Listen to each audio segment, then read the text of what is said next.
साहब अखिलेश यादव। अखिलेश जी, क्या संदेश लग रहा है आपको, राजनीतिक संदेश उपराष्ट्रपति के चुनाव? लड़ाई सिद्धांत की है और जो समाजवादी लोगों ने या हम विपक्ष ने तय किया है कि एकजुट होकर के मतदान करें, उसी दिशा में सब हम लोगों ने मिलकर के मतदान किया है। आपको लगता है कि एकजुटता बनी हुई है, बनी रहेगी? विपक्ष का पूरा वोट विपक्ष के प्रत्याशी के पक्ष में जाएगा।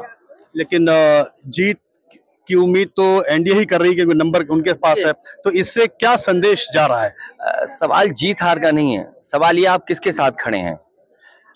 देश में कम्युनल पॉलिटिक्स हो, आप कम्युनल पॉलिटिक्स को कभी स्वीकार नहीं कर सकते। देश को सबसे ज्यादा खतरा अगर किसी से है तो वो है कम्युनल पॉलिटिक्स से, जो बांटने वाला काम करते हैं, दरारवादी लोग हैं, जो एक दूसरे में फासला बनाते हैं। दरारवादियों के खिलाफ, कम्युनल पॉलिटिक्स के खिलाफ हम सबका मिलकर के संदेश होगा मतदान के माध्यम से। बहुत धन्यवाद। उपराष्ट्रपति का चुनाव और हमारे साथ इस वक्त मौजूद हैं केंद्रीय मंत्री चिराग पासवान जी। अमूमन इस तरह के चुनाव में तो हमेशा नतीजा जो होता है वो पहले से लोग जानते ही हैं, लेकिन फिर भी आपकी पार्टी, आपके गठबंधन ने बहुत ज़्यादा जोर लगाया। क्या इसकी वजह रही? जोर नहीं लगाया, बट हाँ, इस बात को हम लोग हर एक सांसद तक जो कि इसमें वोटर हैं उस तक हम लेके जाने का ये प्रयास कर रहे थे कि एक ऐसे छवि वाले व्यक्ति को उपराष्ट्रपति पद के लिए चुना जाना चाहिए जिनकी वो पृष्ठभूमि रही हो, उनके कार्यशैली के आधार पर, उनके सामर्थ्य के आधार पर। और मैं मानता हूँ कि इन तमाम मापदंड पर मौजूदा एनडीए के प्रत्याशी, और ये विश्वास है मेरा कि आने वाले दिनों के हमारे देश के उपराष्ट्रपति सीपी राधाकृष्णन जी पूरी तरीके से इसमें अव्वल नंबर पर आते हैं।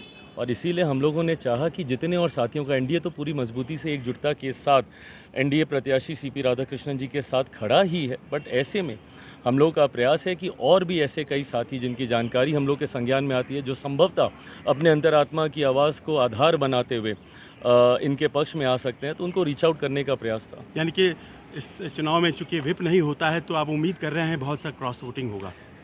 मैं उम्मीद करता हूं इस बात की, क्योंकि कई हमारे साथी हैं विपक्ष में जिन्होंने इस बात को रखने का कार्य किया है कि वो सीपी राधाकृष्णन जी के नेतृत्व में ज़्यादा विश्वास रखते हैं। आखिरी में चिराग जी, इस चुनाव के बाद जो बड़ा चुनाव है वो आपके राज्य का चुनाव है, तो क्या ये जोर लगाना दरअसल इस बात का द्योतक है कि आप लोग साबित करना चाह रहे हैं कि बिहार में भी आपका गठबंधन बहुत मजबूत है?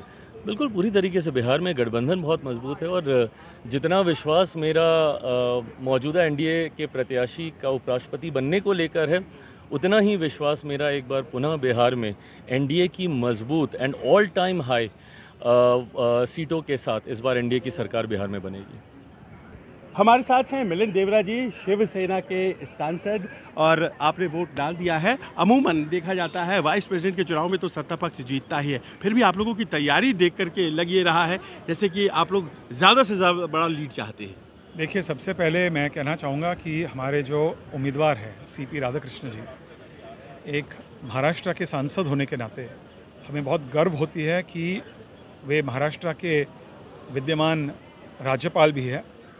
और मैंने देखा है कि ऐसे बहुत सारे सांसद हैं, बहुत सारे एमएलएज, खास करके महाराष्ट्र में, जो सीपी राधाकृष्ण जी जैसे एक व्यक्ति को राज्यसभा के चेयरमैन के रूप में देखना चाहते हैं। तो मुझे यकीन है कि ऐसे बहुत सारे लोग हैं जो राधाकृष्ण जी के नेतृत्व में एनडीए को साथ देंगे, अपना कीमती वोट देंगे, और वे भारी बहुमत से, ऐतिहासिक बहुमत से जीत के आएंगे। इसका मतलब है कि आप एक्सपेक्ट कर रहे हैं कि क्रॉस वोटिंग होगी आज?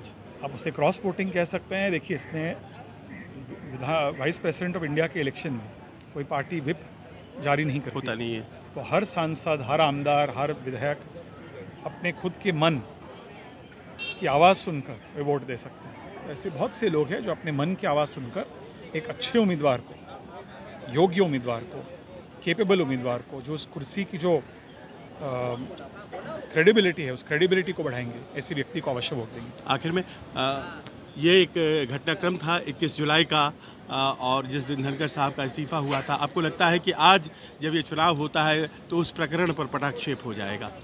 देखिए, ये जो है, धनखड़ जी ने स्पष्ट कहा था कि उनके हेल्थ की वजह से उन्होंने इस्तीफा दिया था, और ये प्रक्रिया जब शुरू होती है, मैं सबसे पहले इलेक्शन कमीशन को भी धन्यवाद देता हूँ, उन्होंने जल्द से जल्द इस प्रक्रिया को शुरू किया, और अगले सेशन, विंटर सेशन के पहले हमारे राधाकृष्ण जी राज्यसभा के चेयरमैन होंगे और उनके नेतृत्व में राज्यसभा चलेगी। बहुत बहुत धन्यवाद।